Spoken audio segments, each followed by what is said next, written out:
कोशिका की पाठ्य योजना, इसकी पीडीएफ लिंक नीचे डिस्क्रिप्शन में उपलब्ध है, जहाँ से आप डाउनलोड कर सकते हो। दैनिक पाठ्य योजना, कक्षा 11th वर्ग, दिनांक, विषय विज्ञान, कालांश, समयावधि, ये सभी जानकारी आपके समयावधि एवं दिनांक कालांश के अनुसार आपको लिखना है। प्रकरण कोशिका, जिसको हमेशा अंडरलाइन करना है, जिसमें विद्यालय, जिसमें आप इंटर्नशिप कर रहे हो या ब्लॉक टीचिंग कर रहे हो। उसके बाद 2 कॉलम बनाने, पहला शिक्षण उद्देश्य और दूसरा अपेक्षित व्यवहारगत परिवर्तन, जिसमें पहला उद्देश्य ज्ञान, जिसमें अपेक्षित व्यवहार परिवर्तन है, विद्यार्थी कोशिका की परिभाषा दे सकेंगे। दूसरा, विद्यार्थी कोशिका का प्रत्यास्मरण कर सकेंगे, जिसमें दूसरा शिक्षण उद्देश्य अवबोध, विद्यार्थी कोशिका का वर्गीकरण कर सकेंगे, विद्यार्थी कोशिका में अंतर कर सकेंगे व उदाहरण दे सकेंगे। अनुप्रयोग, विद्यार्थी कोशिका से प्राप्त ज्ञान का उपयोग उच्च कक्षाओं अध्ययन में कर सकेंगे, विद्यार्थी कोशिका से प्राप्त ज्ञान का उपयोग दैनिक जीवन में कर सकेंगे। कौशल, विद्यार्थी कोशिका की संरचना का नमकीय चित्र बना सकेंगे। दूसरा, विद्यार्थी कोशिका से संबंधित वैज्ञानिक प्रयोग कर सकेंगे। अभिरुचि, विद्यार्थी में कोशिका के बारे में अधिक जिज्ञासा व रुचि उत्पन्न हो सकेगी। दूसरा, विद्यार्थी कोशिका के बारे में अधिक जानकारी के लिए विज्ञान मेला एवं विज्ञान प्रदर्शनी भ्रमण में रुचि ले सकेंगे। अभिवृद्धि, विद्यार्थी में कोशिका के प्रति सकारात्मक दृष्टिकोण विकसित होगा। दूसरा, विद्यार्थी कोशिका को जानने तथा समझने का प्रयास कर सकेंगे, जिससे उसमें सकारात्मक दृष्टिकोण विकसित होगा। उसके बाद सहायक सामग्री, जिसमें कोशिका संरचना का चार्ट, कोशिका स्लाइड आदि। उसके बाद शिक्षण विधि एवं प्रविधि, व्याख्यान विधि एवं प्रयोग प्रदर्शन विधि। पूर्व ज्ञान, विद्यार्थी कोशिका के बारे में जानकारी रखते हैं। प्रस्तावना, जिसमें 2 कॉलम बनाने, पहला छात्राध्यापक क्रियाएं, दूसरा छात्र क्रियाएं, जिसमें पहला प्रश्न, हमें मकान बनाने हेतु किसकी आवश्यकता होती है? ईंट, पत्थर, सीमेंट आदि। ईंट का उपयोग मकान बनाने में किस प्रकार किया जाता है? व्यवस्थित रूप से। जिस प्रकार भवनों का निर्माण ईंटों के व्यवस्थित क्रम के अनुसार होता है, इसी प्रकार हमारे शरीर का निर्माण किससे होता है? कोशिका से। कोशिका के बारे में आप क्या जानते हैं? समस्यात्मक प्रश्न। उसके बाद हम उद्देश्य कथन करेंगे। आज हम कोशिका के बारे में विस्तारपूर्वक अध्ययन करेंगे। उसके बाद शिक्षण बिंदु, कोशिका का सामान्य परिचय, कोशिका की संख्या एवं संगठन, कोशिका सिद्धांत। जिसके बाद प्रस्तुतिकरण, जिसमें 5 कॉलम बनाने, पहला शिक्षण बिंदु, दूसरा छात्राध्यापक क्रियाएं, तीसरा विद्यार्थी क्रियाएं, सहायक सामग्री और श्याम पट्टाचार। इस प्रकार आपको 5 कॉलम बनाने, और इसके बाद हम पहला शिक्षण बिंदु लेते हैं, जो कि है कोशिका का सामान्य परिचय, जिसमें सर्वप्रथम विकासात्मक प्रश्न पूछेंगे। जिसमें पहला प्रश्न, पृथ्वी पर कौन कौन से सजीव पाए जाते हैं? पृथ्वी पर जंतु एवं पादप पाए जाते हैं। जंतु तथा पादपों का शरीर किससे मिलकर बना होता है? कोशिका। कोशिका से आप क्या समझते हैं? समस्यात्मक प्रश्न या निरुत्तर रह जाएंगे विद्यार्थी। उसके बाद छात्राध्यापक कथन करेंगे। कोशिका सजीव की संरचनात्मक एवं क्रियात्मक इकाई होती है। हमारे शरीर में अनेक छोटी छोटी संरचनाएं होती है, जिन्हें कोशिका कहते हैं।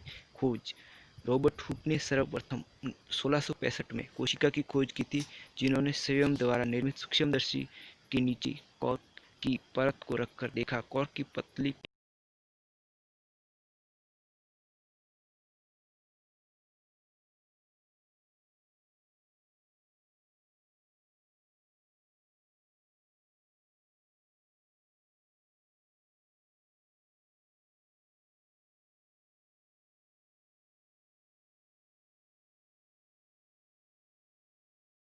परत में उन्होंने मधुमक्खी के छत्ते के समान कोष्ठक दिखाई दिए। इन कोष्ठकों को रॉबर्ट हुक ने कोशिका नाम दिया। इसके बाद इसके छात्राध्यापक कथन के सामने विद्यार्थी ध्यानपूर्वक सुनेंगे एवं महत्वपूर्ण बिंदु अपनी नोटबुक में नोट करेंगे। ये जो कि छात्र क्रिया या विद्यार्थी क्रिया में लिखना है। उसके बाद श्याम पट्टाचार में कोशिका सजीवों की संरचनात्मक एवं क्रियात्मक इकाई है। कोशिका की खोज रॉबर्ट हुक ने 1665 में की थी।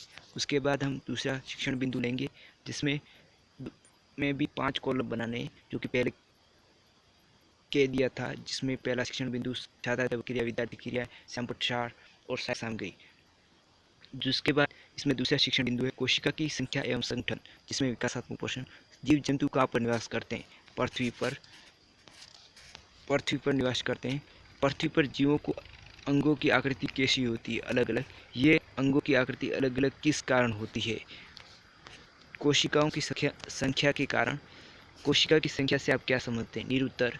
उसके बाद जिसमें विद्यार्थियों द्वारा दिए गए उत्तरों को विद्यार्थी क्रियाओं में लिखना है। उसके बाद छात्राध्यापक क्रियाओं में छात्राध्यापक कथन करेंगे। मनुष्य तथा दूसरे बड़े जीव जंतुओं का शरीर कई अरब कोशिकाओं से मिलकर बना होता है। कोशिकाओं की संख्याओं के आधार पर जीवों को दो प्रकार से में बांटा जा सकता है, एक कोशिकीय, बहुकोशिकीय। जिसमें एक कोशिकीय वे जीव जिनका शरीर केवल एक कोशिकाओं से मिलकर बना होता है, जिन्हें एक कोशिकीय जीव कहते हैं, जिनके उदाहरण अमीबा, पैरामीशियम, ह्यूग्लिना। बहुकोशिकीय वे जीव जिनका शरीर एक से अधिक कोशिकाओं से मिलकर बना होता है, जिन्हें बहुकोशिकीय जीव कहते हैं, उदाहरण मनुष्य, गाय या कोई जानवर। जिसके बाद इसके सामने विद्यार्थी ध्यानपूर्वक सुनेंगे, यह महत्वपूर्ण बिंदु अपनी अभ्यास पुस्तिका में नोट करेंगे। सहायक सामग्री अमीबा का यह डायग्राम और श्यामपट्ट में एक कोशिकीय जीव वे जीव जिनका शरीर एक कोशिका से बना होता है, उदाहरण अमीबा। और बहुकोशिकीय वे जीव जिनका शरीर एक से अधिक कोशिका से बना होता है, जैसे मनुष्य। उसके बाद दूसरा शिक्षण बिंदु कोशिका सिद्धांत, जिसमें विकासात्मक प्रश्न जीवों की संरचनात्मक एवं क्रियात्मक इकाई है कोशिका। कोशिका का अध्ययन विज्ञान की किस शाखा में किया जाता है? विज्ञान की कोशिका विज्ञान के अंतर्गत किया जाता है। और कोशिका सिद्धांत से आप क्या समझते हैं? निरुत्तर। उसके बाद छात्राध्यापक कथन करेंगे। 19वीं शताब्दी में हुई खोजों से वैज्ञानिक इस निष्कर्ष पर पहुंचे कि समस्त जंतु व पादप का शरीर कोशिका से बना होता है। यह समस्त जैविक क्रियाएं जैविक लक्षणों के लिए उत्तरदायी है। इसी आधार पर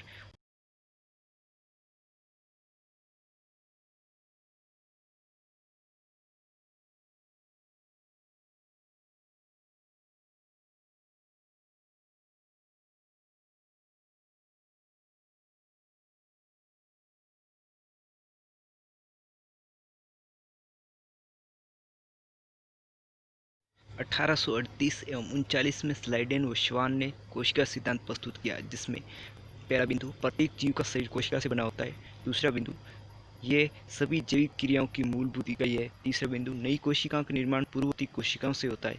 चौथा बिंदु ये संरचनात्मक एवं क्रियात्मक इकाई के साथ साथ आनुवंशिक इकाई है। इसके बाद इसके छात्राध्यापक कथन के सामने विद्यार्थी ध्यानपूर्वक सुनेंगे, महत्वपूर्ण बिंदु अपनी अभ्यास पुस्तिका में नोट करेंगे।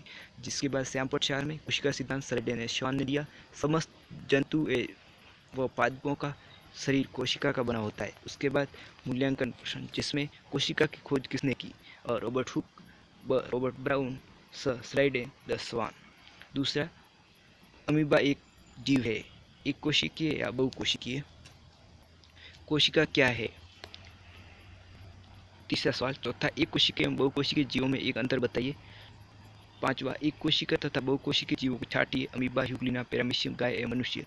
जंतु कोशिका का नामक चित्र बनाइए। गृह कार्य, कोशिका किसे कहते हैं तथा कोशिका सिद्धांत के बारे में विस्तारपूर्वक वर्णन कीजिए।